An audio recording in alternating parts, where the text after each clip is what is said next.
ఎదుగు వారికి మనం చేసే మంచి పని.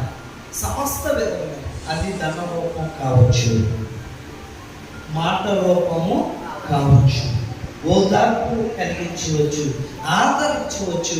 చెయ్యి పట్టుకొని బలహీనుడైపోతే చెయ్యి పట్టుకొని పైకి మనము లేవనెత్తవచ్చు, బలహీనుల్ని మనం బలపరచవచ్చు, ధైర్యం చెడు వారిని మనం ఏం చేయొచ్చు, ధైర్యపరచవచ్చు. ఒక వ్యక్తి దేవుళ్ళకి వచ్చి మళ్ళా చీకట్లోకి వెళ్ళిపోతుంటే ఆ వ్యక్తిని మనం ఏం చేయాలి, మళ్ళా వెలుగులోకి తీసుకుని రావాలి. దేవునికి స్తోత్రం, హల్లెలూయా.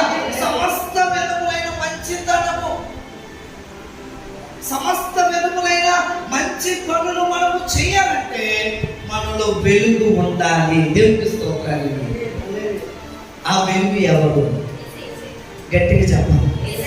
ఆ వెలుగు ఎవరు? యేసయ్య. దేవునికి స్తోత్రం, హల్లెలూయా.